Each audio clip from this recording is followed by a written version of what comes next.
Hello and welcome back to my YouTube channel. जैसा कि आप जानते हैं कल हमने वेक्टर्स को खत्म किया था, तो आज हम क्या करेंगे, आज हम वेक्टर्स का प्रैक्टिस सेशन पे जाएंगे। आज हम वेक्टर्स से रिलेटेड क्वेश्चंस को परफॉर्म करेंगे। हम देखेंगे कि वेक्टर्स को किस तरह से हम एनालाइज कर सकते हैं, वेक्टर्स को किस तरह से यूज करके हम क्वेश्चंस को सॉल्व कर सकते हैं। ठीक है, एंड बिफोर दैट उसको शुरू करने से पहले just tell you think vectors को बहुत अच्छे से सीखिएगा, इसके न्यूमेरिकल करना बहुत अच्छे से सीखिएगा, क्योंकि यही चीज आपको बाद में ग्रेविटेशन में, एसएचएम में एंड इलेक्ट्रोस्टैटिक्स में हेल्प करेगी। सो प्लीज फॉलो उसको अच्छे से कीजिएगा। ठीक है, there is one more thing which I want to talk about before we start today's session is that कि जैसे कमेंट सेक्शन में पीछे एक बच्चे ने लिखा था कि वन शॉर्ट वीडियोस बनाइए। Let me just tell you one thing, मैं प्लीज एक बार इसको क्लियर कर देना चाहता हूँ। सी, कुछ चैप्टर्स ऐसे होंगे जिसमें वन शॉट वीडियोस बन सकते हैं, कुछ चैप्टर्स ऐसे हैं जिसमें वन शॉट वीडियोस नहीं बन सकते। लाइक ये kinematics is that kind of chapter जहाँ पे वन शॉट वीडियो बनाना थोड़ा पॉसिबल नहीं है। क्यों? क्योंकि आपको बस समझनी पड़ेगी uniform motion, uniform accelerated motion, vectors and projectiles, ये अपने आप में ही एक चैप्टर्स है। समझ पा रहे बात को? तब इसमें अगर आप वन शॉट वीडियोस पे जाओगे तो दिक्कत होगा। ठीक है, अब एक ही, और अगर मैं एक ही वीडियो बनाने की कोशिश करूंगा तो द थिंग इज लाइक चीजें स्किप होंगी, चीजें मिस होंगी और बहुत बड़ा वीडियो बनेगा। ठीक है, अगर फिर भी आपको लगता है कि ठीक है, but I am telling you one thing, have some faith, करेंगे सिलेबस खत्म। एंड जैसे मैंने उस कमेंट में लिखा था, ये चीज मैं आपको बोलना चाहता हूँ, आपको एहसास भी नहीं होगा कि आपका सिलेबस कब खत्म होगा। If my calculations are right, जो मैंने प्लान किया है उस कैलकुलेशंस के अकॉर्डिंगली आपका सिलेबस हो सकता है by the end of December आपका सिलेबस सारा खत्म हो जाए, including plus one and plus two. So just have some faith, okay. अगर दिसंबर में नहीं होता तो हो सकता है most probably by the 15th of Jan आपका सिलेबस खत्म हो जाएगा। अगर आप सिलेबस को जल्दी कंसाइज वे में बहुत जल्दी खत्म करने की कोशिश करेंगे, आप चीजें स्किप करेंगे, आप अच्छे से नहीं कर पाएंगे, आप पैनिक मोड में जाएंगे। And this is what I am trying to tell you from the day one कि पैनिक नहीं करना है, पैनिक मोड में नहीं जाना है। The more you will panic, आपकी तैयारी उतनी कम होगी। इंस्टेड ऑफ पैनिकिंग, अगर आपने मेरे पे भरोसा किया, अगर आपने मेरे यूट्यूब चैनल को सब्सक्राइब किया है, सो अगर हम अगेन टेलिंग यू कि हैव सम फेथ, ठीक है, डरिए मत, हो जाएगा सिलेबस खत्म। आपका पेपर वैसे भी मई के आसपास होगा। ठीक है, बहुत टाइम है। एंड जैसे कि मैंने उस कमेंट सेक्शन में, उसमें वीडियो में मैंने कमेंट किया था, वही चीज मैं आपको फिर से रिपीट करना चाहता हूँ। मैंने ये चीज पहले सोची नहीं, मतलब पहले मैंने सोचा कि पहले बताऊंगा नहीं, बाद में बताऊंगा। तो थिंग इज, मैं आपको रिपीट कर देता हूँ कि after our 100 days with this thing is over, ठीक, उसके बाद आप पीवाईक्यूज करेंगे, आईआईटी के क्वेश्चन को सॉल्व करेंगे और हम नए क्वेश्चन को अटेम्प्ट करेंगे जो पेपर में आने की प्रोबेबिलिटी जितनी ज्यादा है। तो आप डरिए मत, ये सब चीज आपके बेसिक्स को डेवलप कर रही है। अगर आपके बेसिक्स ही स्ट्रांग नहीं है, आप नहीं, आप, मैं आपको बता रहा हूँ, पेपर आप पेपर अटेम्प्ट नहीं कर पाओगे, आपको चीजें समझ ही नहीं आएंगी बोल क्या रहा है। एंड ऐसा है प्रीवियसली मेंशन कि आप एक रेफरेंस बुक पढ़िए, उसी को सॉल्व कीजिए। ठीक है, बहुत क्वेश्चंस होते हैं, आप अगर आप यहाँ वहां भागेंगे आपका नहीं हो पाएगा। ठीक है, सो इसी बात पे प्रैक्टिस सेशन को आज हम शुरू करते हैं। ठीक है, और वेक्टर्स को, as I mention before, vectors को बहुत अच्छे से कीजिएगा, ये क्वेश्चन बहुत इंपॉर्टेंट होते हैं, आपको समझना पड़ेगा। ठीक है, चलिए पहले क्वेश्चन चलते हैं अभी हम। देखिए, ये क्या कह रहा है, a motor boat is racing, क्या कह रहा है कि एक मोटर बोट है, वो is racing towards north at a speed of 25 kilometre per hour. हमारी स्ट्रेटेजी क्या होती है, हम मेन वर्ड्स को याद रखें। देखिए, हमारे पास मेन वर्ड क्या है यहाँ पर, नॉर्थ, हमने इसको सर्कल कर लिया, स्पीड कितनी गिवन है 25 kilometre per hour, and the water current in that region is 10 kilometre per hour. Water की स्पीड कितनी है, 10 kilometre per hour, in a direction 60 degree east of south, 60 degree east of south, east of south. अब maximum बच्चों को ना ये चीज समझने में मुश्किल होती है, ईस्ट ऑफ साउथ का मतलब साउथ से ईस्ट की तरफ 60 डिग्री पे है। अगर बोलता साउथ ईस्ट बोलता, साउथ ऑफ ईस्ट बोलता, तो ईस्ट से साउथ की तरफ को होता। ठीक है, इस पॉइंट को आपको फिर से बात क्लियर कर देता हूँ। ठीक है, लेट जस्ट से डायग्रामेटिकली इस क्वेश्चन को सॉल्व करेंगे, इस क्वेश्चन को सॉल्व करेंगे, इस पॉइंट को प्लीज आप समझ लीजिएगा। ठीक है, देखिए,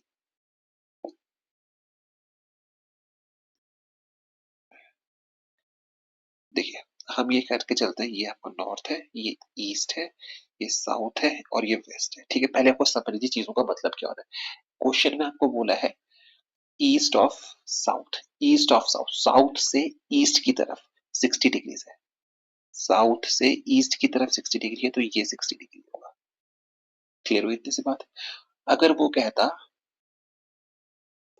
अगर वो बोलता ईस्ट, ईस्ट से साउथ की तरफ, ईस्ट से साउथ की तरफ, जैसे इसने यहाँ पे बोला ईस्ट ऑफ साउथ, वो बोलता south of east, south of east, तब आपका एंगल होता है ये वाला।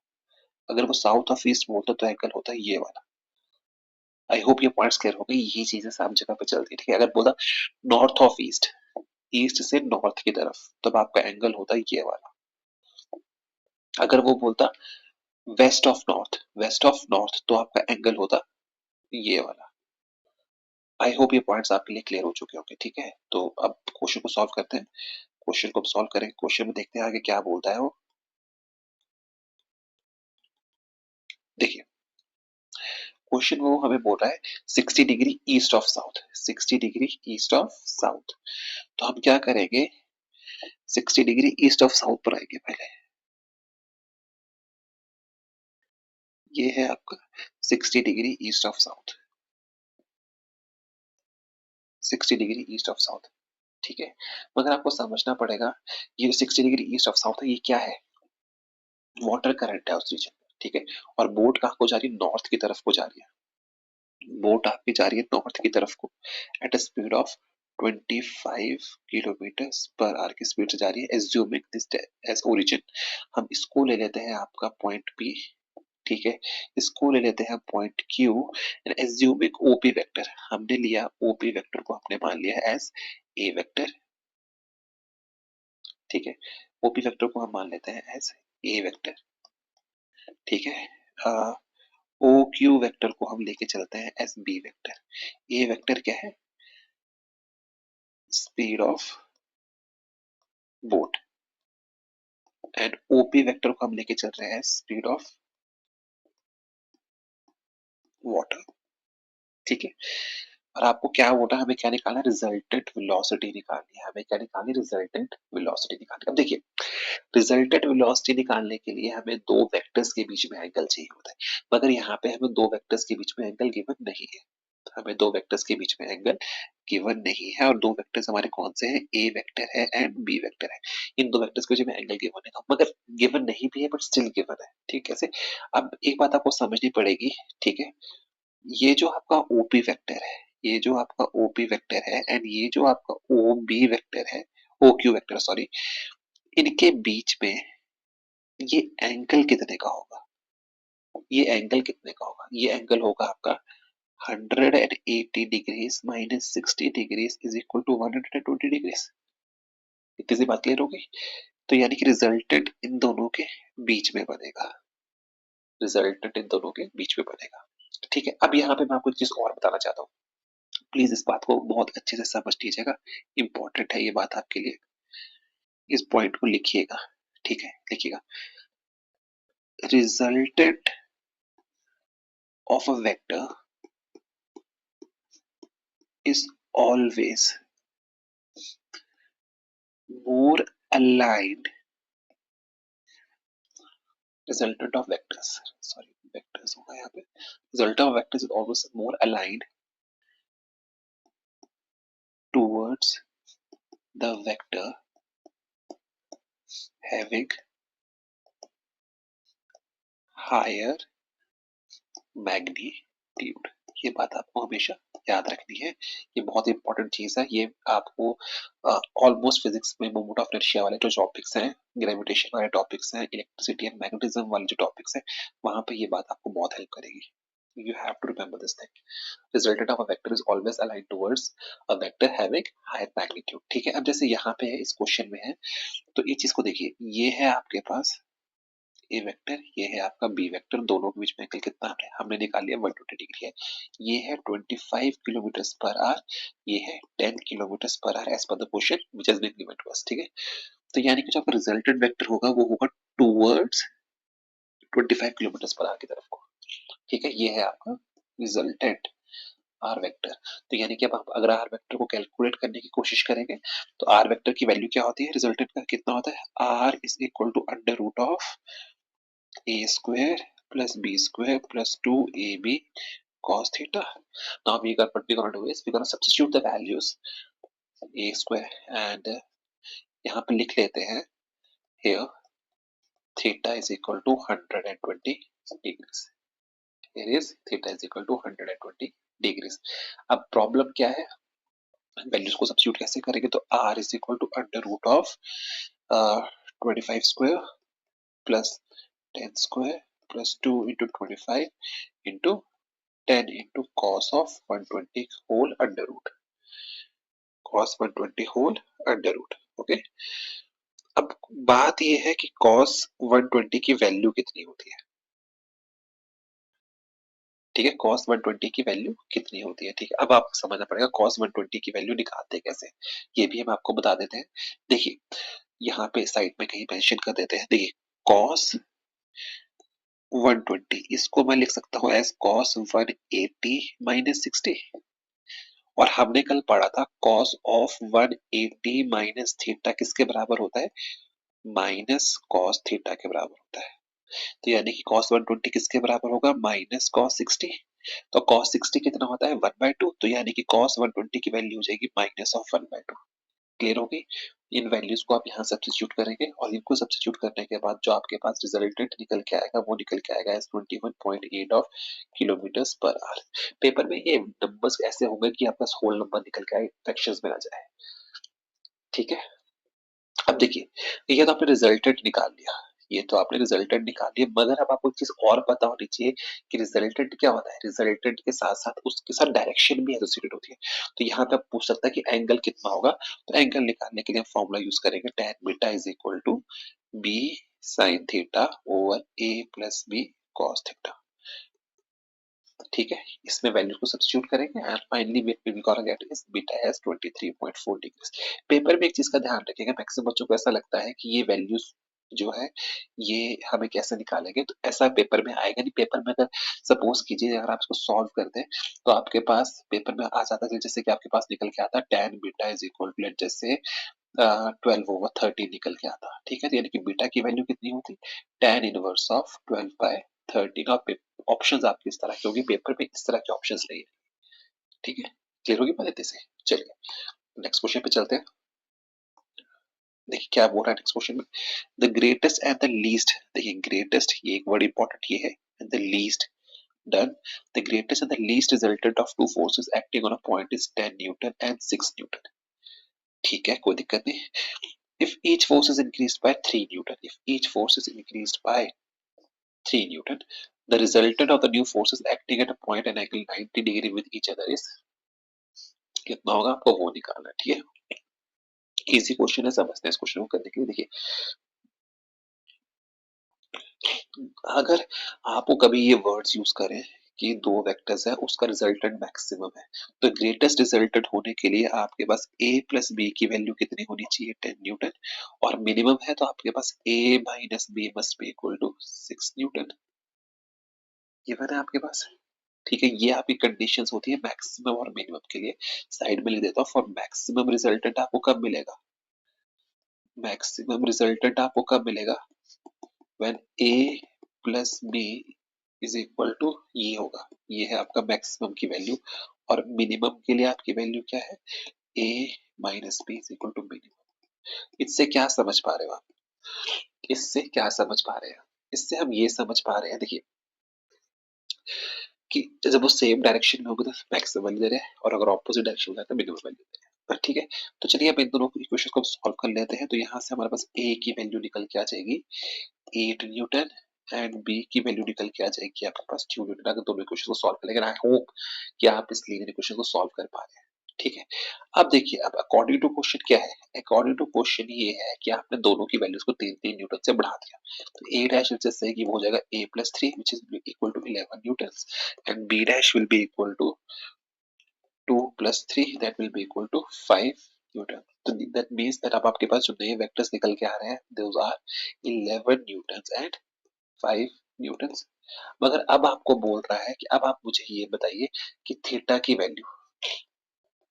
वैल्यू 90 डिग्री होगी तो उस टाइम पे रिजल्टेंट क्या होगा, तो बस वही है। तो r is equal to under root of A square plus B square plus 2ab cos theta. तो रिजल्टेंट कितना हो जाएगा, r is equal to under root of A square plus B square because cos 90 कितना होता है, 0। हो गया solve. ठीक है, वो 0 होता है, cos 90 0 होता है, तो आपके पास ये निकल के आ जाएगा। ठीक है। और वही अगर आपको बीटा निकालना होगा तो tan beta is equal to b sine theta over a plus B cos theta. Theta की वैल्यू 80 गिवन है, वो हो जाएगा 0। अब जरा से एक चीज को मैं आपको और यहाँ पे रिवाइज करवा देता हूँ कि मैक्सिमम रिजल्टेड की मैक्सिमम वैल्यू ए प्लस बी ही क्यों होती है। अब इस बात को समझ लीजिए। देखिए, आपको ये पता है कि रिजल्टेंट क्या होता है, under root of A square plus B square plus 2ab cos of theta. R की वैल्यू मैक्सिमम कब होगी, जब कॉस थीटा मैक्सिमम होगा। और हमें ये पता है कि कॉस थीटा की जो वैल्यू होती है वो +1 टू -1 रेंज करती है। तो कॉस थीटा की वैल्यू +1 कब होती है, 0 डिग्री पे।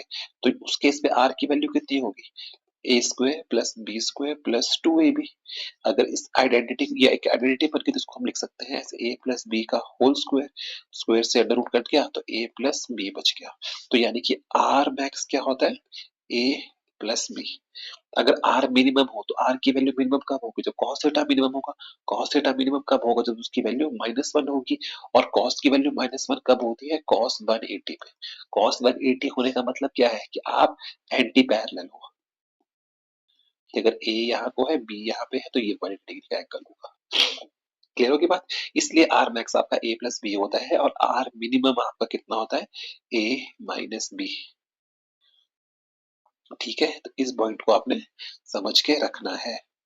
इस पॉइंट को स्किप मत कीजिएगा, ये पेपर में बहुत बार पूछा गया है इनडायरेक्टली।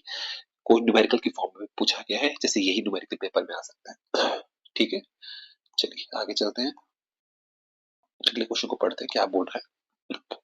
तो two forces of magnitude are the ratio of 3:5। दो फोर्सेस आपको गिवन है जिनका रेशियो कितना है, मैग्नीट्यूड्स का रेशियो। मैग्नीट्यूड्स का रेशियो कितना, 3:5। और उसका रिजल्टेंट कितना है, 28 न्यूटन है। कोई दिक्कत नहीं है। Find the if the angle of inclination is 60 degree. आपको मैग्नीट्यूड ऑफ ईच फोर्स निकालना है। बहुत इंटरेस्टिंग क्वेश्चन है, बहुत अच्छा क्वेश्चन। देखिए, इसमें थोड़ा सा आपको रेशियो प्रोपोर्शंस की नॉलेज होनी चाहिए। ठीक है, सो आपको क्या बोल रहा है कि रेशियोज आपको गिवन है 3:5।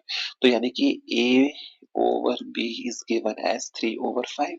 तो दिस इंप्लाइज मैं a को क्या लिख सकता हूँ, एज 3x लिख सकता हूँ, एंड b को मैं 5x लिख सकता हूँ। ऐसा क्यों लिख सकता हूँ, इसको समझने के लिए बेसिक मैथमेटिक्स है।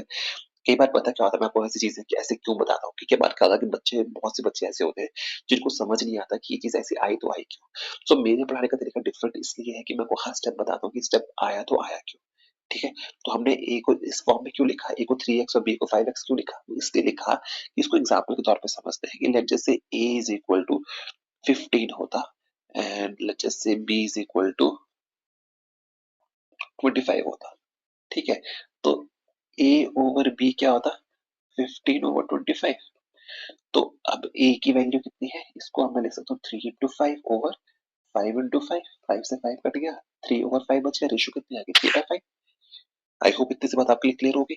मगर हमें ये नहीं पता है कि उसका मैग्नीट्यूड कितना, बट हमें ये पता है कि जब उसकी रेशियो होगा 3/5, तो यानी कि हमें x की वैल्यू निकालनी है कि मैं x को कितनी बार मल्टीप्लाई करूंगा, इतना तो आपको मैग्नीट्यूड दे देगा 3 into x और 5 into x। तो आपको मैग्नीट्यूड देगा, उनकी रेशियो निकालेंगे तो 3/5 आ जाएगा। और साथ में आपको गिवन है theta is equal to 60 degree, ये गिवन है। और रिजल्टेंट भी आपको गिवन है 28 न्यूटन। तो बस क्वेश्चन सॉल्व हो गया। तो r is equal to under root of 3x whole square plus 5x square plus 2 3x 5x cos 60 degree. And what we're gonna do, we're gonna solve these equations, and what we're gonna get is as x is equal to 4। x की value कितनी निकल के आएगी, 4। तो forces की value कितनी हो जाएगी, F is equal to F will be equal to 3 into 4, that is 12, and B will be equal to, that will be equal to A, and B will be equal to 20 newtons। तो देखिए, फिर अगर आप ये 12/20 it's again gonna be 3/5, ratio आपके पास आ गई, आपका आंसर सॉल्व हो गया। ये क्वेश्चन पेपर के पर्सपेक्टिव से बहुत इंपॉर्टेंट है, प्लीज ये क्वेश्चन को स्किप मत कीजिएगा। ठीक है, नेक्स्ट क्वेश्चन पे चलते हैं। देखिए, ये कह रहा है, a man can swim at a rate of 5 kilometre per hour in still water. A river is 1 kilometre wide and flows at the rate of 3 kilometre per hour. Swimmer wishes to cross the swimming directly opposite, यानी कि shortest possible path में। देखिए, उसने directly लिखा नहीं है, उसने लिखा नहीं है कि उसको शॉर्टेस्ट पाथ पे जाना है, ये आपको खुद समझना है। A swimmer wishes to swim across the river directly opposite to the starting point. That means he wants to go directly perpendicular, उसको जाना स्ट्रेट लाइन पे जाना चाहता है। स्ट्रेट लाइन का मतलब डिस्प्लेसमेंट, डिस्प्लेसमेंट का मतलब क्या हो गया, that that person needs to cross that river in shortest possible path में जितना उसका पाथ बनता है उसको क्रॉस करना है। तो उसको करने का तरीका क्या है? अब ये पूछ रहा है आपसे, देखो क्या है, along what direction the man can swim and what should be his resultant velocity and how much time will it take for him to cross the river। कल हमने ये कॉन्सेप्ट को बहुत अच्छे से समझा था, तो आज हमें इसको समझ में दिक्कत नहीं होनी चाहिए, ठीक है। देखिए हमने क्या किया, ये हमारे पास एक रिवर है, वो चाहता है वो डायरेक्टली इस रीजन को यहाँ से लेके ओ से लेके इस पॉइंट तक पहुंच जाए, इस पॉइंट तक पहुंच जाए। यही बात वो कहता है। वेलोसिटी ऑफ रिवर कितनी गिवन है, वेलोसिटी ऑफ रिवर कितनी गिवन है आपके पास, वेलोसिटी ऑफ रिवर जो है वो आपके पास गिवन है 3 किलोमीटर पर आवर। और वेलोसिटी ऑफ बोट कितनी गिवन है आपके पास, वेलोसिटी ऑफ स्विमर कितनी गिवन है। अब स्विमर को आप देखिए, कल अपने केस में था, स्विमर को कैसे जाना है, स्विमर को ऐसे जाना पड़ेगा। तो वेलोसिटी ऑफ स्विमर आपके पास कितनी गिवन है, 5 किलोमीटर पर आवर। ठीक है, अब आपसे पूछ रहा है along what direction the man must swim, along what direction the man must swim, तो उसको स्विम इस डायरेक्शन में करना पड़ेगा। ये है आपके पास। कल जब हमने सॉल्व किया था थीटा, थीटा तो हमने ये निकाला था, ये कल हमने जब निकाला था ये वाला, तो ये था कि नॉर्मल से कितना है।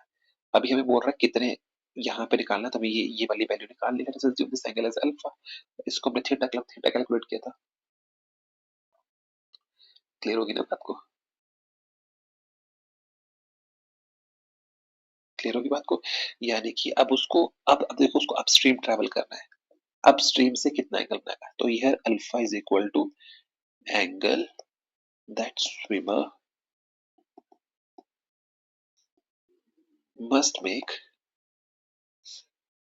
Angle must make while going upstream, while going upstream। Clear होगी बात को, ठीक है। तो बस फिर इसको सॉल्व कर लीजिए। तो ये है आपके पास 5, ये भी कितना होगा 3 kilometre per our, B C तो यहाँ पे भी जा रहा है, तो वो that should be equal to 3 kilometre per hour. ठीक है, सो कॉस ऑफ अल्फा, क्योंकि आपको क्या लेकर आना पड़ेगा, ठीक है, आपको ये ट्राइंगल कंसीडर करना पड़ेगा, ये 90 डिग्री होगा। कॉस ऑफ अल्फा क्यों, क्योंकि हमें ये निकालना है रिजल्टेंट, वो सॉरी अल्फा की वैल्यू निकालनी है हमें, वी एस गिवन है, और और क्या चीज गिवन है हमें, बी सी, ठीक है, बेस ओवर हाइपोटेन्यूज नो। ठीक है, तो हमें ट्राइंगल कंसीडर करना है ये, cos alpha in triangle O C B, cos alpha will be equal to BC over OB, that will be equal to 3/5 is equal to 0.6। तो पेपर में आपका आंसर होगा alpha is equal to cos inverse of 0.6 और cos inverse of 3/5, ये आपको paper में answer होगा।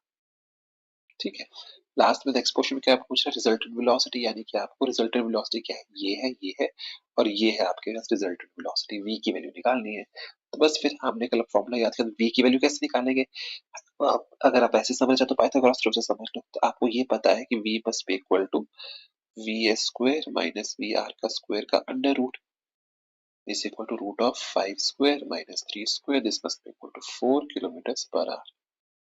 ठीक है, time taken is equal to total distance over total time taken, तो यानी कि 1/4 kilometre per hour, that must be equal to 15 minutes और 1/4 आवर। पेपर में दोनों ऑप्शन आपके पास हो सकती है। क्लियर होगी बात इतने से, ठीक है। चलिए हम नेक्स्ट क्वेश्चन पे आते हैं। The position of a particle is given by इतना, done, find the velocity and acceleration of the particle, velocity and acceleration of the particle आपने यहाँ कैलकुलेट करनी, कोई दिक्कत नहीं। देखिए हमने जब यूनिफॉर्म लिए थे, इसलिए मैं कह रहा था कि यूनिफॉर्म एक्सीलरेशन मोशन वगैरह ये टॉपिक्स कुछ साथ साथ करते हैं, कुछ अलग अलग करते हैं, कुछ एक वीडियो में होंगे, कुछ ज्यादा वीडियोस में बनेंगे। ठीक है, तो चलिए अब आगे कंटिन्यू करते हैं। हमें ये कह रहा है कि द पोजीशन वेक्टर, ये पोजीशन वेक्टर आपको गिवन है। ठीक है, तो आपको क्या गिवन है, हमें क्वेश्चन में गिवन है कि r vector is equal to 3t² i cap plus 2t j cap plus 5k cap.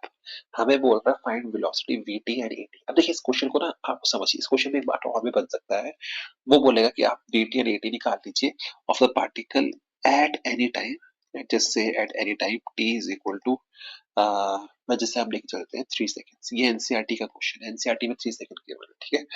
तो r vector is equal to, अब देखिए हमें डिस्प्लेसमेंट गिवन है, पोजीशन गिवन है, पोजीशन से अगर मुझे वेलोसिटी पे जाना होता तो मैं क्या करता हूँ, पॉज कीजिए और सोचिए, अब बताइए कहाँ जाऊँ, तो मैं क्या करता हूँ, डिफरेंशिएट करता हूँ। That means v vector will be equal to d r vector over D t, तो ये हो जाएगा d over D t of 3t² i cap plus 2t j cap plus 5k cap. इसमें के कैप पे कोई फर्क नहीं पड़ता, जब आप डिफरेंशिएट करोगे तो घबराने की जरूरत नहीं, हम डायरेक्टली डिफरेंशिएट करेंगे। तो ये आपके पास निकल के आएगी ए 60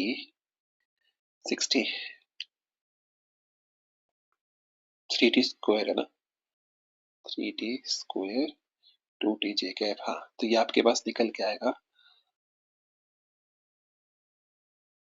60। ओह एक मिनट, एनसीईआरटी में कोई दिक्कत नहीं, एनसीईआरटी को छोड़िए, एनसीईआरटी में ये क्वेश्चन ऐसे भी सॉल्व हो सकता है, कोई दिक्कत नहीं है। वो एनसीईआरटी में क्या है कि ये स्क्वायर यहाँ है और यहाँ नहीं, ठीक है, तो कोई दिक्कत नहीं, हम इसको ऐसे सॉल्व कर लेते हैं, कोई दिक्कत नहीं। 60 आई cap plus 2 j cap plus 2 j cap, ये आपके पास वेलोसिटी वेक्टर आ गया, ठीक है। पेपर में एक क्वेश्चन इसमें एक और भी पूछा जा सकता है कि वेलोसिटी का एक्स कंपोनेंट कितना है, तो यहाँ पे याद रखिएगा v vector is equal to v x i cap plus we y j cap होता है। तो वी एक्स एक्स कंपोनेंट कितना है आपका 60 और वी वाई कितना है आपके पास 2 जे, सॉरी 2। क्लियर हो गया, यानी कि वेलोसिटी जो आपकी वेरी कर रही है लॉन्ग एक्स एक्सिस में टी उसके साथ है ना, टाइम के साथ, और बाई के क्रॉस 2 ही रहेगी, ठीक है। आई होप ये पॉइंट्स आपके लिए क्लियर हो गए होंगे, ठीक है। इसमें आपको इस चीज को आप हाईलाइट कर लीजिएगा, आई होप ये आपको याद रहेगा, आप भूलेंगे नहीं, ठीक है। नेक्स्ट पे चलते हैं। नेक्स्ट आपको क्या बोल रहा है, एक्सीलरेशन निकालनी है, तो एक्सीलरेशन अगर मुझे निकालनी है तो मैं क्या करता हूँ, dv बाय dt, तो यानी कि d over dt of 6t i cap plus 2 j cap. तो अगर मैं इसकी डिफरेंशिएशन करूंगा तो 6 j cap 6 t by d t is equal to 6 i cap, sorry 6 i cap plus 0, 2 is constant, that means that is gone away, so that will be having is 6 i cap। अब यहाँ पे ध्यान से देखिए, जो आपकी acceleration है वो कांस्टेंट आ रही है, आपकी एक्सेलरेशन जो है वो क्या है, कांस्टेंट आ रही है, वो टी के ऊपर डिपेंड नहीं कर रही है। This implies this is an example of uniformly accelerated motion.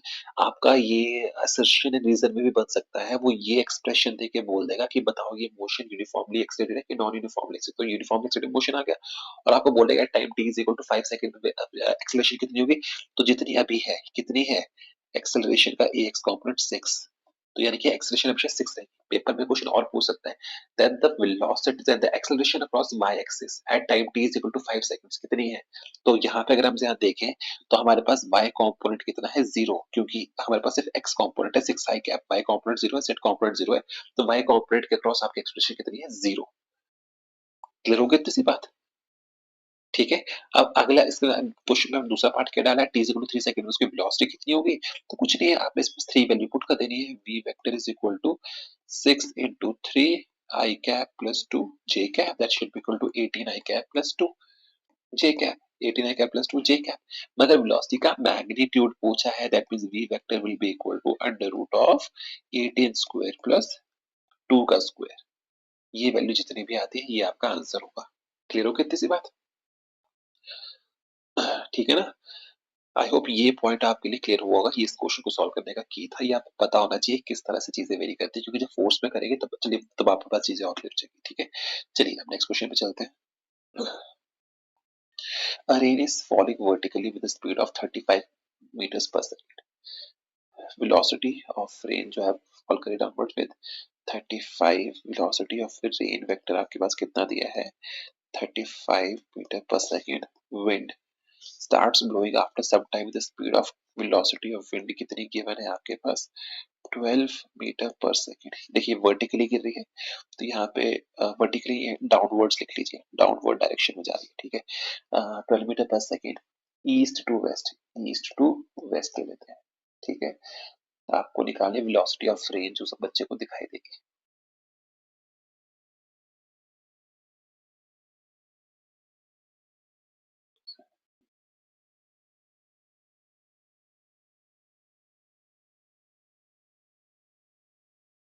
ठीक है, इस क्वेश्चन को हम सॉल्व करते हैं। देखिए, क्वेश्चन में ना आपको बहुत ध्यान से समझना पड़ेगा। ये जो क्वेश्चन है ना, ये क्वेश्चन है इजी, बट इस क्वेश्चन में ना आपको, अगर आपको डायग्राम बनाने नहीं आता ना, तो आप विदाउट डायग्राम इस क्वेश्चन को सॉल्व नहीं कर सकते। ठीक है, विदाउट डायग्राम क्योंकि आप इस क्वेश्चन को सॉल्व नहीं कर सकते, तो आपको पहले इस क्वेश्चन में आपको डायग्राम बनाना पड़ेगा। डायग्राम कैसे बनेगा इस क्वेश्चन में, देखिए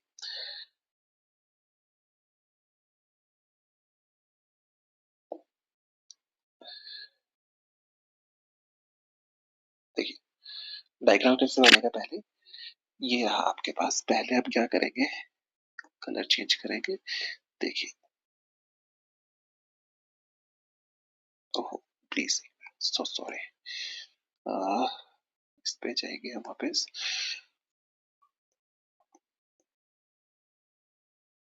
इसको ऐसे समझेंगे।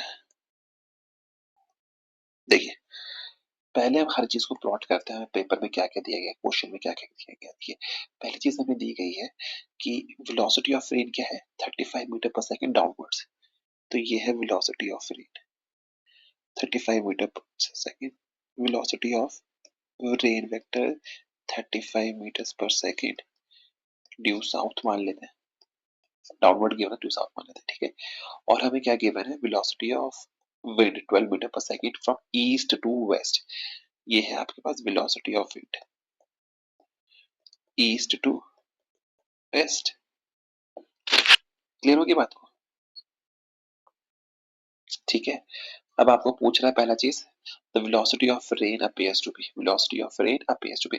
टेक्निकली हमें क्या करना है, इसका रिजल्टेंट ये उसको वेलोसिटी दिखाई देगी होगी, तो r will be equal to under root of v square v r square plus v w square, that must be equal to under root of 35 square plus 12 square.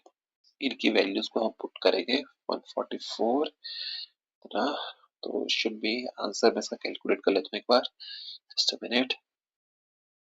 So it's coming out to be 37 meters per second। यार आई hope ये concept आपको clear हो गया होगा। ठीक है, और उसके बाद आपसे पूछ रहा है, अब देखिए वेलोसिटी कैसी क्वांटिटी है, वेक्टर क्वांटिटी, तो वेक्टर के साथ डायरेक्शन भी एसोसिएटेड होगी। तो बेसिकली पूछ रहा है कि किस एंगल पे वो जाएगा। ठीक है, तो थीटा की वैल्यू निकालनी है आपने यहाँ पे, तो tan theta will be equal to v डब्ल्यू ओवर वी आर, क्योंकि ये आपके पास थीटा होगा, वी डब्ल्यू ओवर वी आर, तो it's gonna come out to be 12 over 35। Paper में आपके पास थीटा की वैल्यू होगी tan इनवर्स ऑफ 12 ओवर 35। ये आपका आंसर होगा। क्लियर होगी तीसरी बात?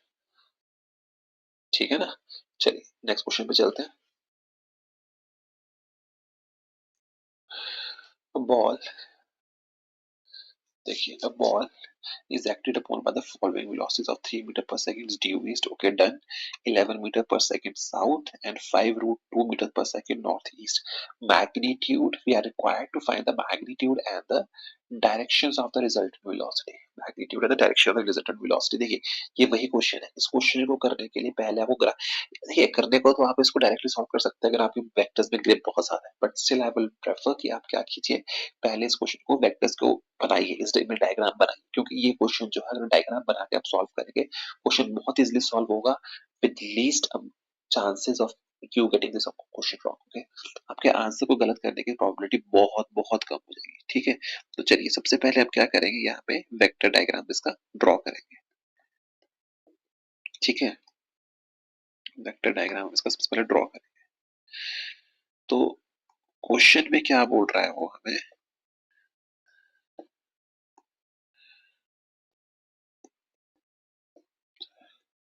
क्वेश्चन में वो हमें बोल रहा है, लेट्स जस्ट से कि बॉल की पोजीशन है ये है आपके पास बॉल की पोजीशन, यहाँ पे बॉल रखी हुई है आपने। ठीक है, इस बॉल पे फोर्सेस लग रही है 3 मीटर पर सेकंड, वेलोसिटी लग रही है 3 मीटर पर second due east, 3 metres per second due east. ये है 3 metres per second due east, done.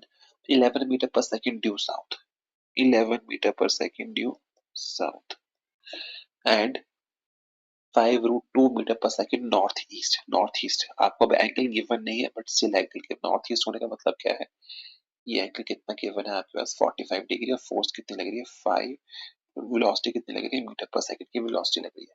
We are required to find the magnitude and the direction of the resultant velocity. अब देखिए तीन forces लग रही है, तीन फोर्सेस लग रही है तो हम इसको रिजॉल्व कर सकते हैं, प्लस आपको एंगल गिवन है तो आप पहले इसको रिजॉल्व कीजिए, देखिए कितनी कितनी वो लग रही है, वेलोसिटी कहाँ कहाँ लग रही है, तो वहां से आपका आंसर निकल जाएगा। देखिए इन दो फोर्सेस के बीच, इन दो वेलोसिटीज के बीच में एंगल कितने का है 90 डिग्री का है, इसके बीच में कितने का 45 डिग्री का। तो what we can do is we can resolve, हम इस वेलोसिटी को रिजॉल्व कर सकते हैं। कैसे रिजॉल्व करने का मतलब ये है, देखिए थीटा के साथ जो एंगल चलता है वो जो कंपोनेंट चलता है कॉस वाला चलता है। तो यानी कि लेट्स जस्ट से कि सबसे पहले हम डील करते हैं, let's just say first we deal with O A. हम पहले ओ ए के साथ करते हैं, ठीक है। तो resolving O A into its components, उसके कंपोनेंट्स में हम उसे रिजॉल्व करते हैं। तो अगर इसको रिजॉल्व करूंगा तो मेरे पास कितना आंसर आएगा, देन 5√2 cos 45 डिग्री, एक आपके पास वैल्यू आएगी ये, सो it should B cos 45 is 1/√2, तो ये आ जाएगा 5 metres per second due east, east की तरफ को कितना आ रहा है ये, इसकी तरफ से कितनी आ रही है 5 metres per second due east, ठीक है। और इसका जो दूसरा कंपोनेंट होगा जो इस तरफ होगा, that will be equal to 5√2 of sine 45 degree, so it should be equal to again कितना होगा 5√2 sin 45 1/√2 again 5 metre per second due north, due north, north की तरफ वो कितना है 5 मीटर पर सेकेंड, ठीक है। हमने क्या किया, हमने इसको ओ ए को रिजॉल्व कर लिया।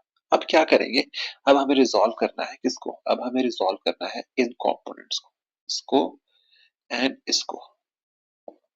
मगर अगर बहुत ध्यान से देखें, बहुत ध्यान से अगर हम इस डायग्राम को नोटिस करें तो हम देख पा रहे हैं अब ईस्ट की तरफ सिर्फ 3 मीटर पर सेकंड नहीं लग रहा है, जो आपके पास ओ ए वेलोसिटी है उसका 5 किलोमीटर वाला कंपोनेंट, किलोमीटर पर सेकंड सॉरी मीटर पर सेकंड वाला कंपोनेंट भी लग रहा है आपके पास, ठीक है। तो यानी कि नेट वेलोसिटी अक्रॉस ईस्ट कितनी है 3 + 5 that is equal to 8 kilometre per our.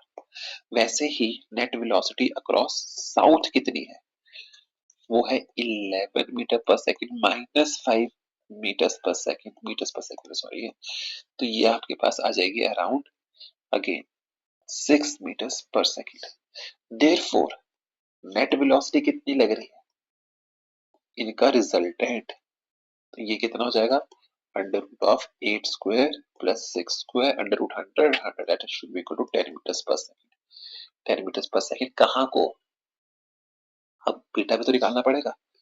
तो हमें ये पता है कि ये 8 है, ये भी ये 6 है और ये 8 है, तो दैट मींस आपका जो होगा रिजल्टेंट जो होगा ईस्ट की तरफ को होगा, तो आपका आंसर आएगा tan beta will be equal to 6/8 is equal to, this implies beta is equal to tan inverse of 3/4, 3/4।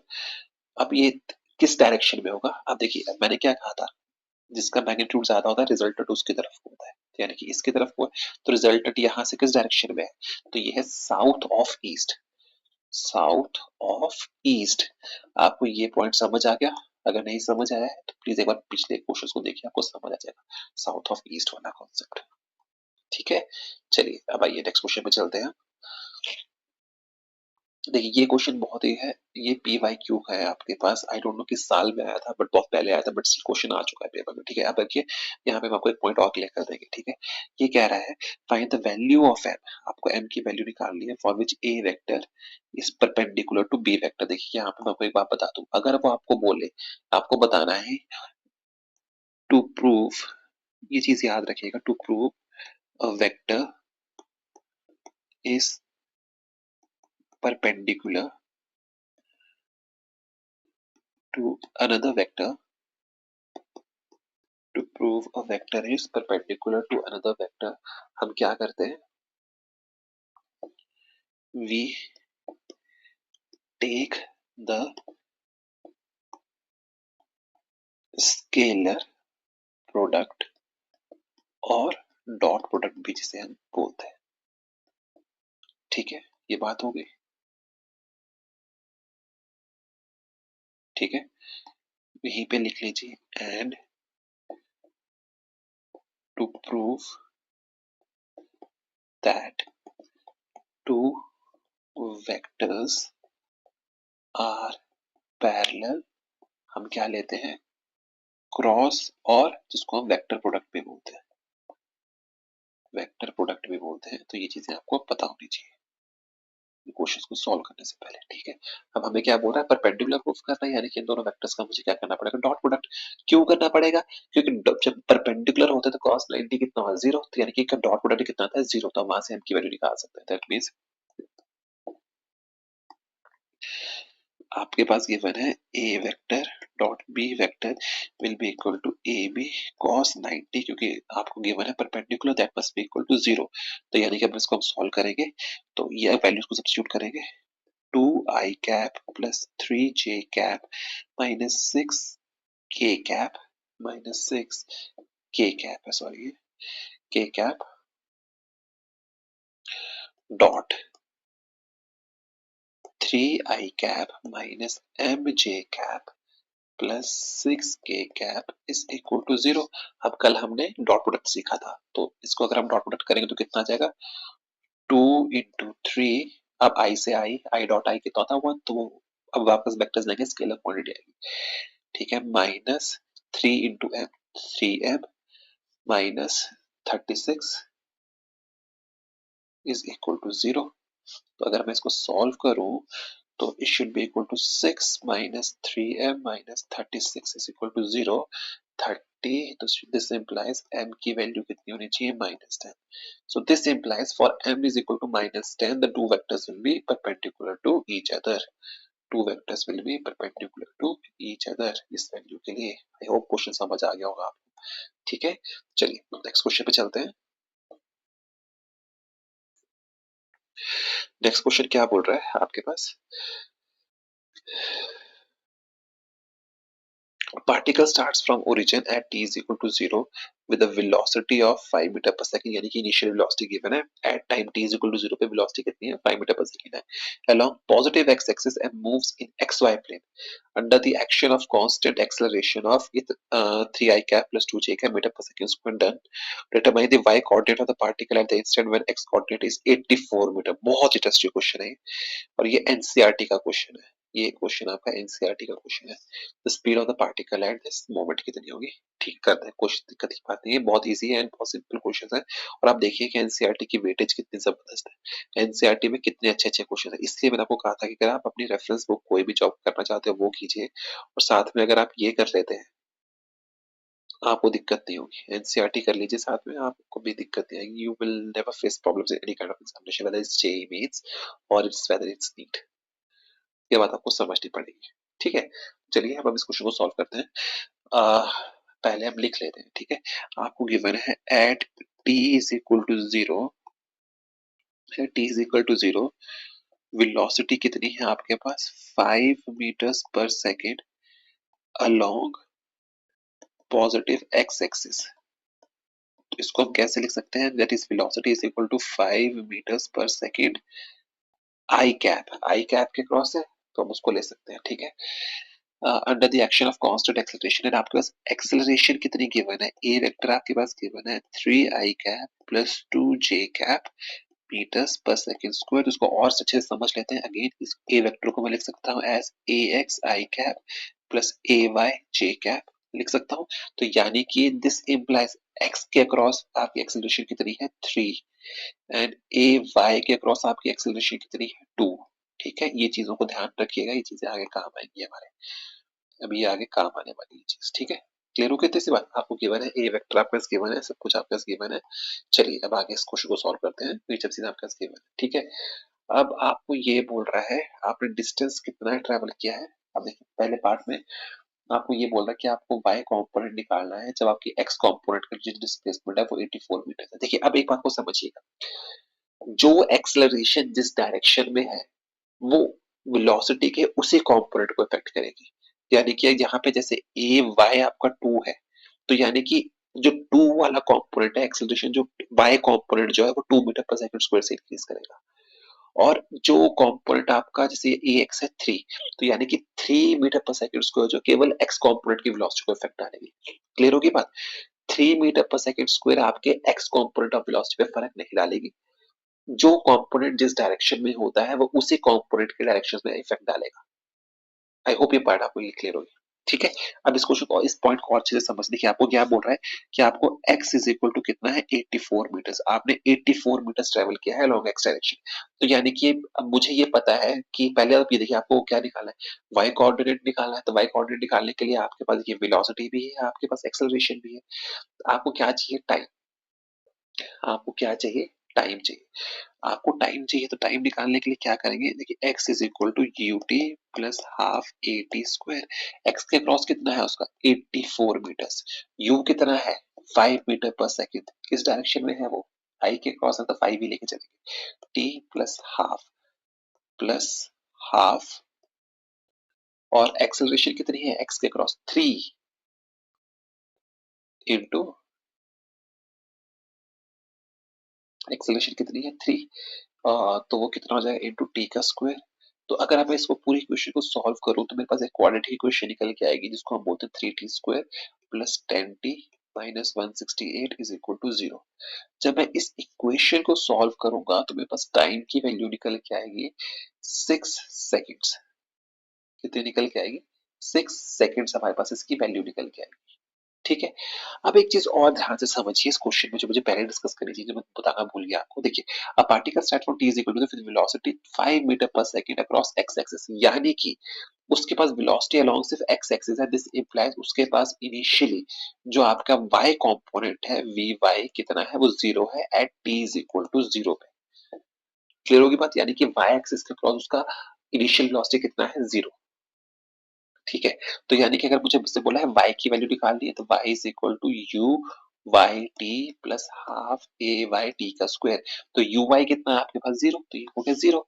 तो y की वैल्यू निकालनी है तो हाफ इंटू, और एक्सेलरेशन कितनी है y क्रॉस, y के क्रॉस आपकी एक्सेलरेशन है 2 और टाइम कितना हो गया 6 का स्क्वायर। तो y की वैल्यू आपके पास निकल के कितनी आ गई 36 मीटर्स।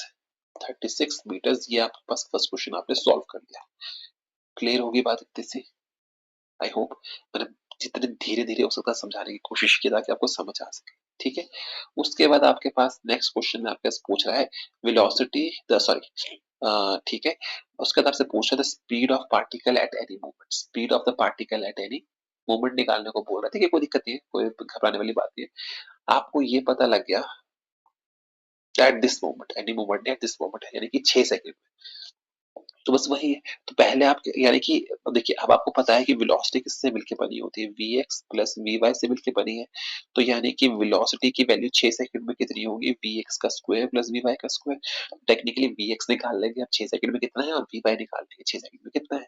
तो दिस इंप्लाइज vx की value at t is equal to 6 second. तो उसमें v is equal to u plus at, q की वैल्यू कितनी है 5 और एक्सेलरेशन की वैल्यू कितनी है 3 और इंटू 6, तो ये कितनी निकल के आ रही है आपके पास 23 metres per second. And we Y कितना है, इनिशियल कितना है 0, एक्सेलरेशन कितनी है 2 और देखा 6, ये आ रहा है 12 मीटर पर सेकेंड। तो यानी कि v की वैल्यू कितनी हो जाएगी, this implies v will be equal to under root of 23 square plus 12 square, और ये वैल्यू आपके पास निकल के आएगी 25.9 मीटर्स पर सेकंड स्क्वायर। आई होप ये बात आपको क्लियर हो चुकी है। क्वेश्चन को किस तरह से सॉल्व किया, अगर फिर भी आपको कुछ डाउट्स हो make sure you comment me on this comment section कि आपको कुछ क्वेश्चन में क्या डाउट है। जितनी जल्दी हो सके मैं हो सकता है कि नेक्स्ट वीडियो में ही आपको उस डाउट को क्लियर कर दूं। ठीक है, चलिए नेक्स्ट क्वेश्चन पे चलते हैं। The resultant of two forces magnitude of 20 Newton, आपको रिजल्टेंट का मैग्नीट्यूड गिवन है। Resultant of two forces have magnitude 20 Newton. If one force has magnitude of 20 root 3 newtons, ठीक है, and makes an angle of 30 degree with the resultant, then the other force must have a magnitude of कितना होगा भैया, कि हमें second force का magnitude निकालना है। कोई दिक्कत नहीं है, देखिए क्वेश्चन ये है इजी। तो मगर आपको ये चीज समझनी पड़ेगी कि जब तक आपको कॉन्सेप्ट्स की क्लैरिटी नहीं है, जब तक आप कॉन्सेप्ट्स की क्लैरिटी नहीं है, आप इस क्वेश्चन को सॉल्व नहीं कर सकते। आप क्यों नहीं सॉल्व कर सकते इस क्वेश्चन को? देखिए मैं आपको बताता हूँ, अगर आपको उसमें पता ही नहीं करना कैसे तो आपको देखने में दिक्कत होगी। ठीक है, आप इसको समझ पा रहे हैं मैं क्या कह रहा हूँ? तो देखिए क्या कह रहा है, पहले आपको डायग्राम बनाना पड़ेगा। अगर आप डायग्रामेटिकली इस क्वेश्चन को सॉल्व करो तो बहुत इजीली सॉल्व हुआ क्वेश्चन का। देखिए क्या कह रहा है, आपके पास दो फोर्सेस गिवन है जिनका रिजल्ट है 20 न्यूटन, आपका रिजल्टेंट का गिवन है। ठीक है, makes an angle of 30 degree with resultant. ठीक है, makes an angle of 30 degree with resultant. ठीक है, आपके पास दो फोर्स, पहले आप पहले तो डायग्राम बनाइए। पहली फोर्स है ये, ओके, और दूसरी फोर्स होगी ये, कोई भी है, और resultant makes an angle of 30 degree with A vector.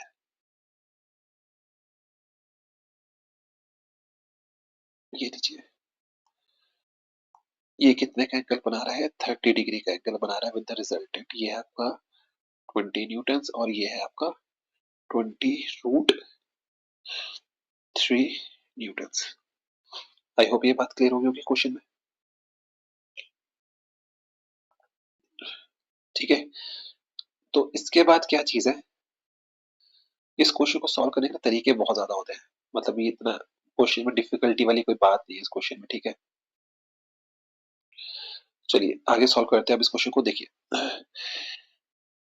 अब हमें सबको ये बात पता है कि जैसे अगर मैं इसको ए वेक्टर मानता हूँ, इसको मैं बी वेक्टर मानता हूँ और ये आर वेक्टर मानता हूँ। ठीक है, तो हम सबको एक बात का पता है क्या, कि A vector plus B vector must be equal to R vector. बात क्लियर हो गई? ठीक है, हमें निकालना है बी वेक्टर। तो इसका मतलब ये हुआ कि B vector must be equal to R vector minus A vector. तो टेक्निकली हम दो वेक्टर्स को सब्ट्रैक्ट कर रहे हैं। ठीक है, तो इसको सॉल्व करने के लिए तो बी वेक्टर की वैल्यू कितनी हो जाएगी, B vector must be equal to R vector का स्क्वायर प्लस ए वेक्टर का स्क्वायर माइनस 2 ए, इसका मैग्नीट्यूड का स्क्वायर, मैग्नीट्यूड का square 2 R vector A vector cos of 30 degree, क्योंकि आर और ए के बीच में एंगल कितना 30 डिग्री, इसका अंडर रूट, इसका हम अंडर रूट लेंगे। ठीक है, तो बस इस क्वेश्चन को सॉल्व करें। कॉस 30 कितना होता है, √3/2। बस ठीक है, वैल्यूज को सब्स्टिट्यूट कीजिए। 20 square plus 20√3 whole square minus 2 20√3 20√3/2। तो इसको पूरी क्वेश्चन को सॉल्व करेंगे तो आपके पास निकल के आ जाएगा बी वेक्टर की value is equal to 20 newton. ये आपका आंसर आ जाएगा। आई होप ये पॉइंट क्लियर हो चुका होगा। ठीक है, पेपर में प्रॉब्लम कहाँ आएगी इस क्वेश्चन में, बच्चे एंगल में कंफ्यूजन हो जाएंगे, फिर आप यहाँ पे इस एंगल को ढूंढोगे, फिर आप वही काम करोगे। तो बेटर ये है कि आप इस अप्रोच को यूज कीजिए जिसमें आपको ये पता, सब्ट्रैक्शन ऑफ फैक्टर्स को यूज कीजिए और आपका आंसर सही तरीके से आ जाएगा। ठीक है, चलिए नेक्स्ट क्वेश्चन पे चलते हैं। नेक्स्ट क्वेश्चन आपके पास क्या है, a displacement, a particle has a displacement of 12 metre towards east. ठीक है, 5 metres towards north and 6 metres vertically upwards. ठीक है, अब ये क्वेश्चन जो है इंपॉर्टेंट है आपके लिए दो पर्सपेक्टिव से। ये क्वेश्चन आपके लिए इंपॉर्टेंट है। ठीक है, इसको मैं यहाँ लिख देता हूँ, इंपॉर्टेंट है। क्यों इंपॉर्टेंट है, क्योंकि ये आपकी फाउंडेशन रखता है। इस क्वेश्चन से अगर आपको ये क्वेश्चन सॉल्व करने आता है, दैट मीन्स आप जो अपना इलेक्ट्रिसिटी और मैग्नेटिज्म उसके क्वेश्चन को आप सॉल्व कर पाएंगे। ठीक है, अब देखिए इस क्वेश्चन को करने का तरीका क्या है, आपको वो समझना पड़ेगा। इस क्वेश्चन को हम सॉल्व किस तरह से करेंगे, देखिए आपको ये गिवन है, आपको मैं एक चीज बता देता हूँ वेक्टर्स के केस में, कि एक चीज समझिए, ये है, ये है और ये है, ये है एक्स एक्सिस, ये है वाई एक्सिस, ये है आपकी जेड एक्सिस। ठीक है, आप समझिएगा, जब भी until and unless it has been specifically specified, अगर आपको स्पेसिफिकली चीज मेंशन नहीं है, अगर जब तक आपको ये चीज स्पेसिफिकली मेंशन नहीं है कि ये डायरेक्शन पॉजिटिव है, वो डायरेक्शन एक्स है, ये है वाई है, जेड है, यू टेक टूवर्ड्स ईस्ट। जब तक मेंशन नहीं है टूवर्ड्स ईस्ट को आप लेके चलेंगे पॉजिटिव एक्स एक्सिस। क्लियर होगी बात को, टूवर्ड्स नॉर्थ आप लेके चलोगे positive X X Y axis and upwards आप लेके चलोगे पॉजिटिव जेड एक्सिस।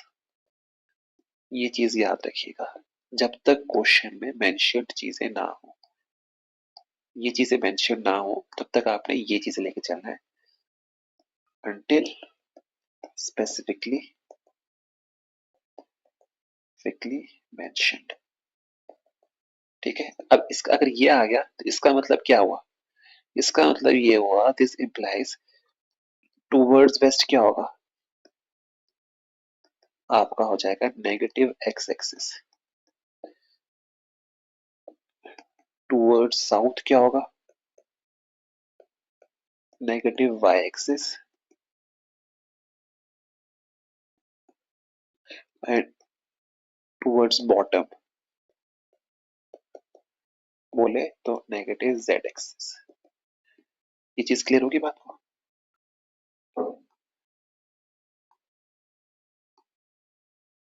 ठीक है, ये बात क्लियर होगी आपको? ठीक है, तो अब इस क्वेश्चन को सॉल्व कीजिए, अब क्वेश्चन आपका सॉल्व हो जाएगा।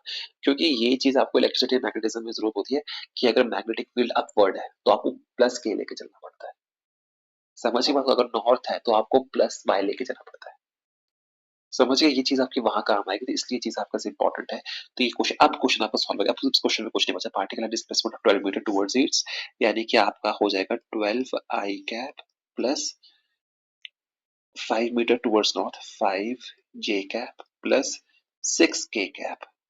आपको बोल रहा है सम ऑफ डिस्प्लेसमेंट निकालना है, यानी कि नेट डिस्प्लेसमेंट निकालनी है। तो आर वेक्टर कितना हो जाएगा, under root of 12 square square plus 6 square. इसको सॉल्व कर लीजिएगा, आपका आंसर आएगा 14.32 मीटर्स। क्लियर हो गई? इस कॉन्सेप्ट के लिए ये चीज इंपॉर्टेंट थी, आपको ये चीज आनी चाहिए थी। ठीक है, जब तक आपको मेंशन्ड ना हो ये चीज, आपको ये चीज करनी है, आपको ये चीज को यही लेके चलना है। ठीक है, आप सारे क्वेश्चंस कर पाओगे। नेक्स्ट चलते हैं। Two forces are acting on a particle in opposite direction. Two forces while acting on a particle in opposite direction. Opposite direction में बोल रहा है have a resultant of 10 Newton. Have a resultant of 10 Newton. ठीक है, they act at right angle to each other. The resultant is found to be 50 Newton. Find the two forces. आप देखिए, बहुत interesting, बहुत अच्छा क्वेश्चन है, हम discuss कर चुके हैं मतलब इसके कॉन्सेप्ट को, तो दिक्कत नहीं होनी चाहिए। देखिए, टू बोल रहा है अगर ऑपोजिट डायरेक्शन में जा रहा है, तो अभी हम पढ़ के आए थे, अगर दो वेक्टर्स ऑपोजिट डायरेक्शन में काम कर रहे हैं तो उसका रिजल्टेंट क्या होता है, मिनिमम रिजल्टेंट होता है।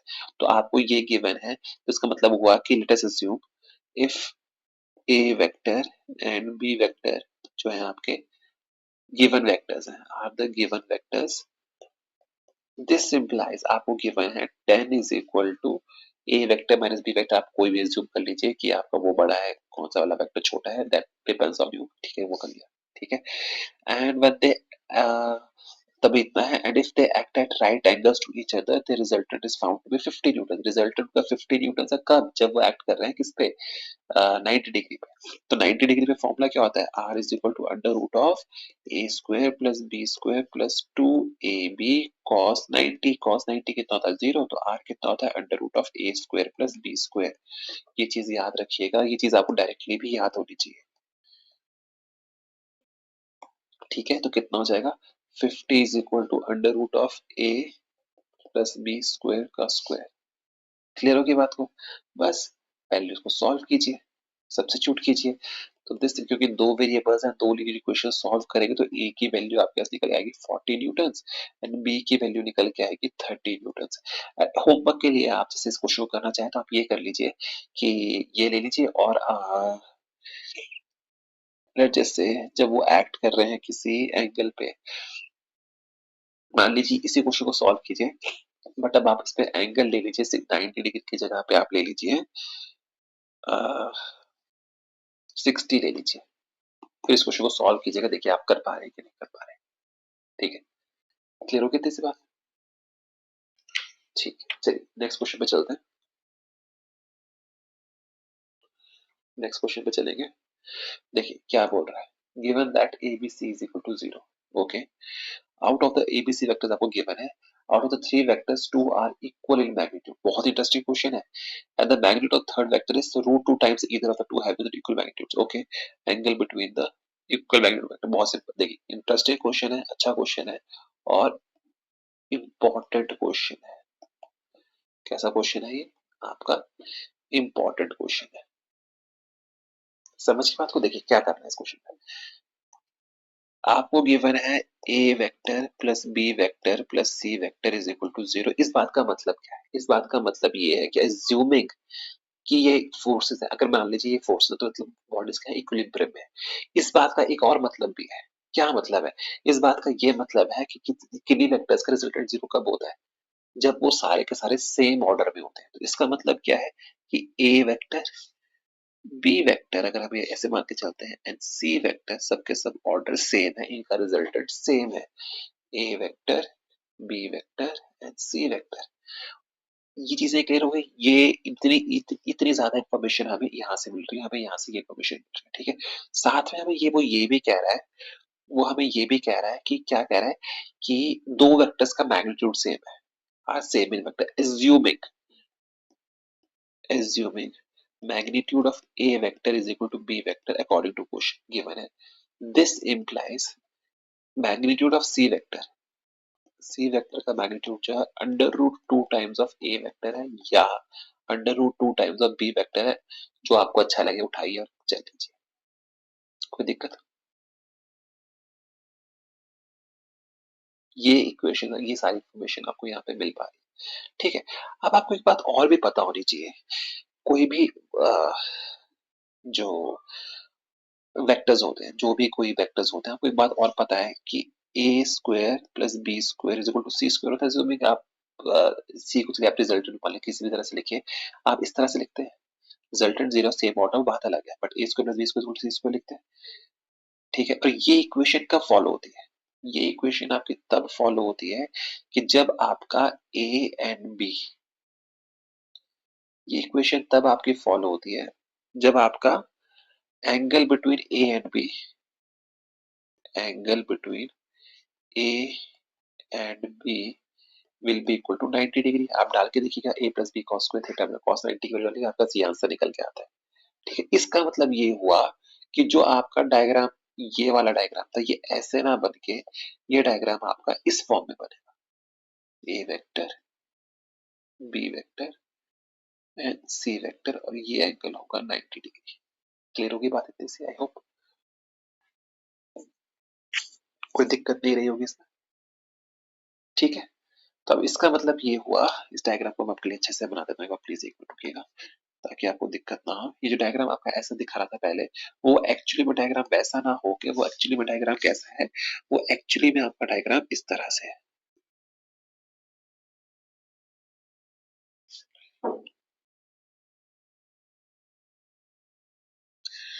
वो डायग्राम आपका एक्चुअली में इस तरह से है.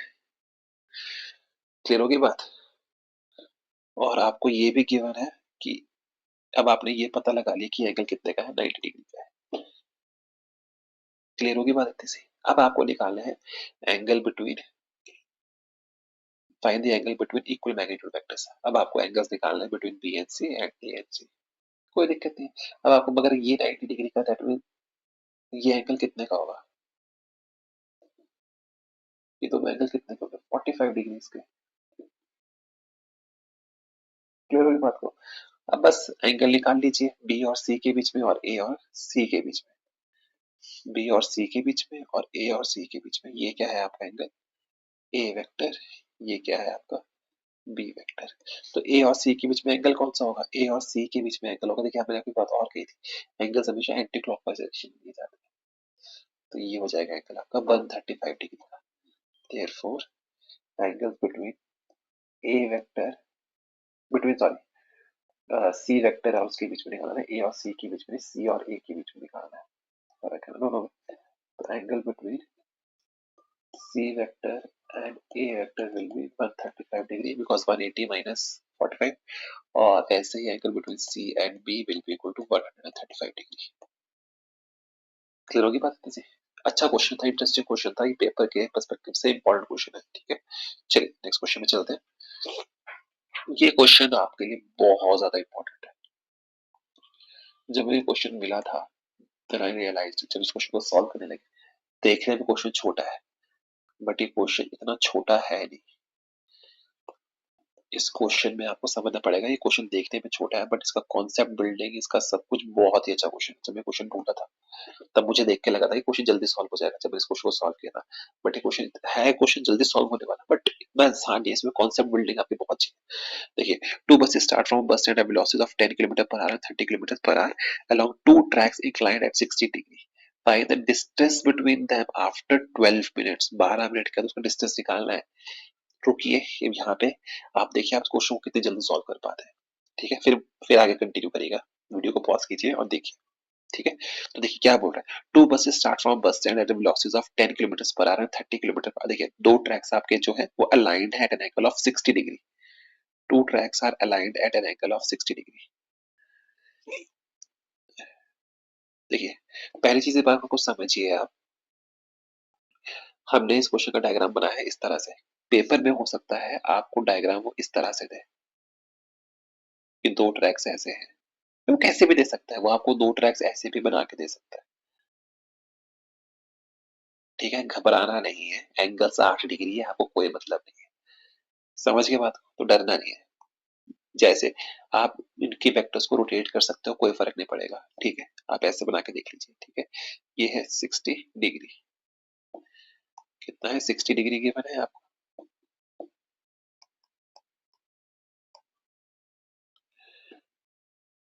और ये है ए वेक्टर, जिससे this is B vector. Clear होगी बात है। At an angle of 60 degree, A जो है वो मूव कर रहा है at a speed of 10 kilometre per hour और बी मूव कर रहा है at a speed of 30 kilometre per hour. But problem क्या है, आप क्वेश्चन में एक प्रॉब्लम समझ पा रहे हो। प्रॉब्लम ये है कि ये यूनिट क्या, 10 kilometre per our degrees, but this unit is in minutes. ये पहली प्रॉब्लम है, तो पेपर में ध्यान रखिएगा इस चीज का। ठीक है, तो देखिए पहली चीज हम देखते हैं, speed is equal to distance over time. तो यानी कि देखिए पहली चीज निकालेंगे डिस्टेंस, या rather displacement, straight line motion distance displacement एक ही बात है, is equal to speed is equal to distance over time, speed into time. तो ये कितना हो जाएगा, स्पीड कितनी है आपकी ए की 10 इंटू टाइम कितना है मिनट्स में 12 मिनट, तो उसको आवर्स में कन्वर्ट करेंगे तो 12 ओवर 60, तो ये हो जाएगा 2 किलोमीटर। उसी तरह से सिमिलरली डिस्टेंस स्लैश डिस्प्लेसमेंट इसका बी के लिए वो हो जाएगा 30 into 12 over 60, that should be equal to 6 kilometre. Clear होगी बात इतने से। इसका मतलब ये हुआ कि ए कितने डिस्टेंस पे है, 2 किलोमीटर पे है, और बी कितने डिस्टेंस पे है, 6 किलोमीटर पे है। क्लियर हो गया बात को। अब आपको सेपरेशन निकालनी है दो वेक्टर्स के बीच में, तो कैसे निकालते हैं separation between two vectors. Let's just से दिस इज ए, इसको ले लो सी, इसको ले लो डी। सेपरेशन कैसे निकालेंगे, सेपरेशन क्या है आपकी C D vector. C D vector is equal to O D vector minus O P vector which is equal to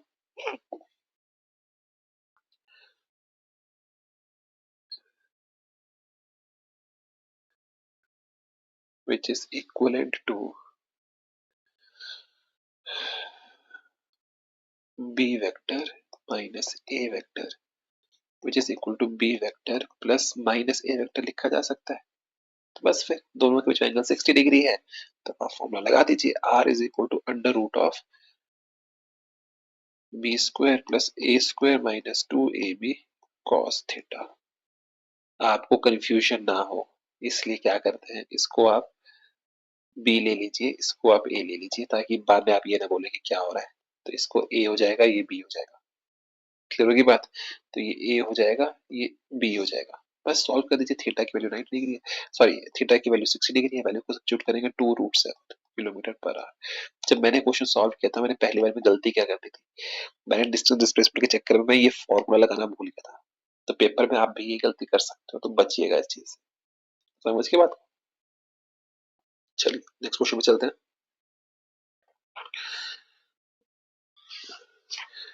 next question क्या है आपके पास? A swimmer crosses a flowing river of width given है d, to and fro move कर रहा है, flow of river है time t1, ठीक है, the time taken to cover the same distance up and down is t2, 2d still in water, then the relation between t1 and t2 3t, okay.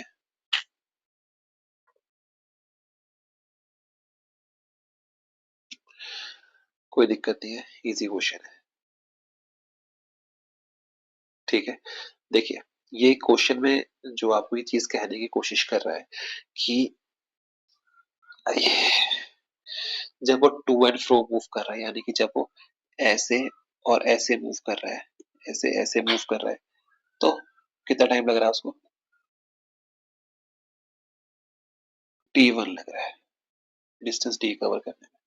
मगर जब वो क्या कर रहा है, वो जब वो अप डाउन मूव कर रहा है रिवर में ऐसे ऐसे सेम डिस्टेंस d को, तब उसको टाइम कितना लग रहा है? t2 लग रहा है। तो ये पूछ रहा है कि अगर रिवर मूव ना कर रही हो, स्टिल वाटर में हो, तो वो 2d डिस्टेंस ट्रेवल करने में उसको टाइम अगर t3 लग रहा है, तो इनके बीच में रिलेशन क्या होगा? पहली चीज तो आपको ये समझनी पड़ेगी। ये चीज इतनी इजी नहीं है, ये क्वेश्चन आपको कंसेप्चुअल बिल्डिंग के लिए क्वेश्चन बहुत ही अच्छा क्वेश्चन है। तो late me just highlight this question for you, okay. ये क्वेश्चन अच्छा क्वेश्चन है, ये क्वेश्चन बहुत ही अच्छा क्वेश्चन है। ये क्वेश्चन आप इजीली इस क्वेश्चन को सॉल्व कर सकते हैं, ठीक है। तो चलिए इस क्वेश्चन को हम सॉल्व करने की कोशिश करते हैं। किस तरह से इस क्वेश्चन को सॉल्व करेंगे हम वो देखते हैं पहले, ठीक है। देखिए, पहले हम t1 की वैल्यू निकालेंगे, t1 की वैल्यू कितनी, ठीक है। क्या कह रहा है वो? पहले वो टू एंड फ्रो मूव कर रहा है, यहाँ से यहाँ, यहाँ से यहाँ, ठीक है। तो t1 की वैल्यू कितनी हो जाएगी? 2 ओवर डिस्टेंस कितना है d over under root of u square minus v square. ये रिलेशन वहां से था, 2 से इसलिए मल्टीप्लाई किया क्योंकि ऊपर जाके वापस आ रहा है। ये रिलेशन आपको पता होगा। ये रिलेशन कहाँ से निकाला ये आपको पता है, वेलोसिटी रिवर बोट प्रॉब्लम में जाना, वहां पे निकाला, डिराइव किया हुआ। तो डी वन अंडर और टू क्यों मल्टीप्लाई किया? क्योंकि ऊपर जाए तो टाइम दुगना लगेगा, ठीक है। टी टू कितना होगा? देखिए ध्यान से समझिएगा। टी टू क्या है? अब वो इतना ही डिस्टेंस डी जो है, जैसे वो डिस्टेंस डी है जो है, अब ये डिस्टेंस डी है, अपस्ट्रीम एंड डाउनस्ट्रीम ट्रेवल कर रहा है। तो जब अपस्ट्रीम जा रहा है तो उसकी वेलोसिटी कितनी हो जाएगी? अगर मान लीजिए पानी ऐसे बह रहा है और वो अपस्ट्रीम जा रहा है, तो जब वो अपस्ट्रीम जाएगा तो वो पानी के अगेंस्ट जा रहा है, तो उसकी वेलोसिटी हो जाएगी u minus V, assuming v as the velocity of river water की, ठीक है। और अगर डाउन स्ट्रीम जाएगा तो उसकी वेलोसिटी कितनी हो जाएगी? u प्लस वी, वो वेलोसिटी उसमें ऐड हो जाएगी। तो t2 कितना हो जाएगा? d over u plus V plus d over u minus V. Clear हुई बात? सॉल्व करेंगे, 2ud over u square minus V square. यहाँ पे याद रखिएगा u स्विमर है एंड v वाटर है, ठीक है। और t3 कितना होगा? 2d ओवर u, वो तो डिस्टेंस ट्रेवल कर रहा है। देयरफॉर अब इनके रिलेशंस की बात करें, तो अगर आप t2 इंटू t3 करते हो तो आपके पास वैल्यू जो निकल के आती है वो निकल के आती है 4d square over u square minus v square, जो t1 के स्क्वायर के बराबर है। Therefore t1 square is equal to t2 into t3, ये आपका रिलेशन निकल के आ रहा है। क्लियर होगी बात? इस क्वेश्चन को सॉल्व कीजिएगा जैसे मैंने किया है, रिलेशन कैसे निकालना है, ठीक है। ध्यान से अच्छे से कीजिएगा ताकि आपको दिक्कत ना हो, ठीक है। चलिए नेक्स्ट क्वेश्चन पे आते हैं। क्या बोल रहे हैं नेक्स्ट क्वेश्चन में? The velocity of particle p due east, again वही चीज आ गई, due east and due south. The velocity of the particle with respect to q, velocity of the particle p with respect to q, ठीक है। चलिए इस question पे आ गए हम, समझिए बात को। Velocity of particle diagram plot करते हैं। ऐसे क्वेश्चन में पहले अगर डायग्राम प्लॉट करेंगे तो आपके लिए कभी घबराने के लिए बात नहीं होगी, ठीक है।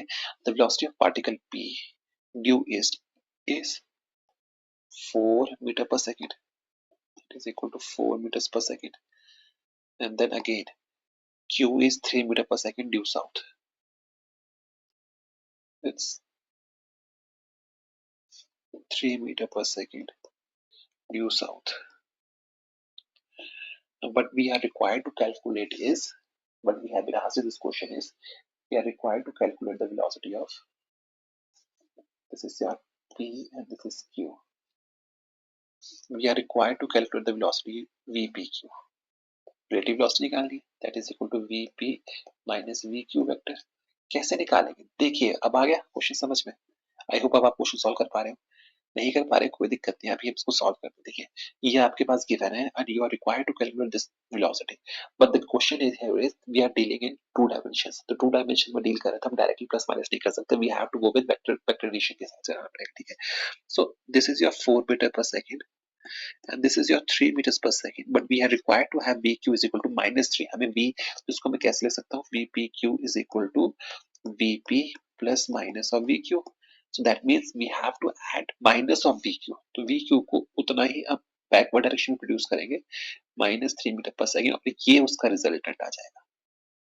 क्लियर होगी बात?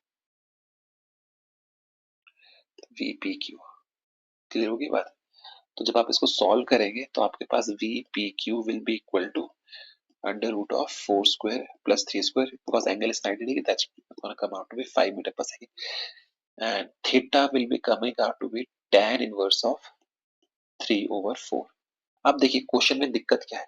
क्वेश्चन में दिक्कत ये है कि मैक्सिमम बच्चे पेपर में गलती क्या करेंगे, वो रिलेटिव वेलोसिटी निकालने के चक्कर में वो ये निकाल के लाएंगे. नो डाउट उनका मैग्नीट्यूड 5 ही आएगा, बट डायरेक्शन गलत हो जाएगी. यहाँ पे डायरेक्शन क्या, नॉर्थ ईस्ट, यहाँ पे डायरेक्शन क्या, साउथ ईस्ट. तो आपको नॉर्थ ईस्ट डायरेक्शन वाला आंसर जो होगा वो आपका आंसर सही होगा, साउथ ईस्ट वाला सही नहीं होगा. इसलिए वेक्टर्स पे ध्यान रखना, फोकस करना जरूरी है. ठीक है, चलिए नेक्स्ट क्वेश्चन पे चलते हैं. क्या कह रहा है? A particle moves in X Y plane according to the relation x is equal to 4 sin 60 and y is equal to 4 of 1 minus cos 60. ये क्वेश्चन वैसे थ्योरेटिकल क्वेश्चन था, बट ये मैंने क्वेश्चन नेट से निकाला, उसमें ऑप्शंस गिवन थी. ये सच आपको ये प्रूव करने के लिए कि थ्योरेटिकल क्वेश्चन से आपका एमसीक्यू आराम से बन जाता है. ठीक है. तो आपको क्या पूछ रहा है? The distance transversed by the particle in 4 seconds. The distance transversed by the particle in 4 seconds में कितना होगा? ठीक है. क्वेश्चन कोई डिफिकल्ट क्वेश्चन है, क्वेश्चन इजी है. तो आपको कैसे करना पड़ेगा? पहले देखिए, आपको पता है डिस्टेंस निकालने के लिए आपको स्पीड तो चाहिए. ठीक है, कोई दिक्कत नहीं है, because what we gonna do is we gonna use the relation speed is equal to distance over time, implying that distance is equal to speed into time. तो ये निकालने के लिए आपको क्या चाहिए? स्पीड चाहिए. स्पीड यहाँ से स्पीड कैसे निकाल सकते हो? स्पीड निकालने के लिए यहाँ से आप इसको क्या करोगे? डिफरेंशिएट करोगे. तो vx will be equal to dx over dt. तो this should be equal to कितना? जब आप उसकी डिफरेंशिएशन करोगे तो क्या होगी? तो ये बात याद रखिएगा, हमने वहां पे साइन की थी कॉस, मगर जब कॉस के साथ ये चीज आए कुछ जैसे कॉस ए एक्स हो या साइन ए एक्स हो, तो डिफरेंशिएशन क्या हो जाती है? तो इस चीज को हम यहाँ लिख देते हैं इंपॉर्टेंट लगा के. तो D by D X of sine of A X will be equal to A into cos A X, A into cos A X. तो यहाँ पे कितनी हो जाएगी? वी एक्स कितना हो जाएगा अगर हम इस रिलेशन को यूज करते हैं? A is a constant term, so it should be equal to 4 into 6 into cos 60. Clear हो गया? That should be equal to 24 cos 60 answer आ गया.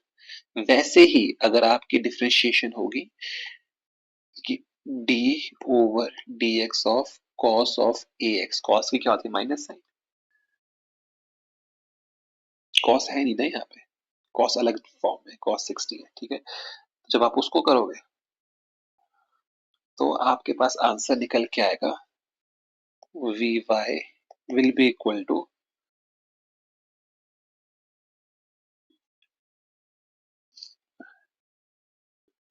Minus of A sine A X, A sine A X.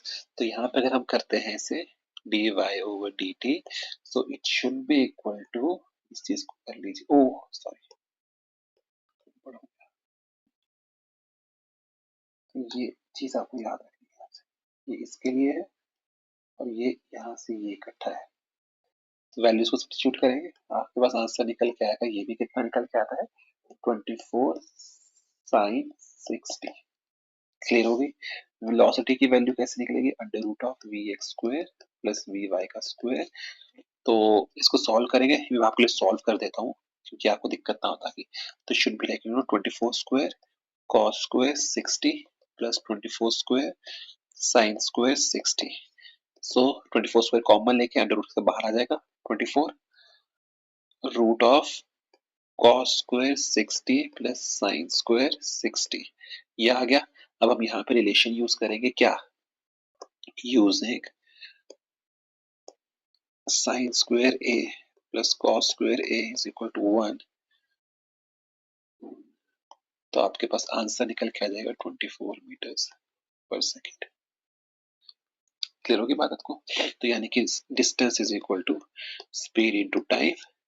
तो 24 into 4 96 metre, that will be your answer. Clear हो गई इतनी बात? ठीक है, अब ये क्वेश्चन है, ये बहुत इंटरेस्टिंग क्वेश्चन है। चलिए इस क्वेश्चन को एक बार कर लेते हैं। क्वेश्चन क्या बोल रहा है, if magnitude of A cross B cross product का डॉट प्रोडक्ट के बराबर है, तो आपको बताना है कि एंगल कितना होगा। बस घबराने वाली बात नहीं है, वही करेंगे। मैग्नीट्यूड होगा तो कितना हो जाएगा, A B sine theta will be equal to A B cos theta. A B से ए बी चला गया तो ये हो जाएगा क्या, tan theta is equal to 1. This implies theta is equal to tan inverse of 1 will be equal to 45 degree. आपका answer आ जाएगा। क्लियर होगी इतनी सी बात? ठीक है, चलिए अब मैं आपके लिए एक बोनस क्वेश्चन देते हैं।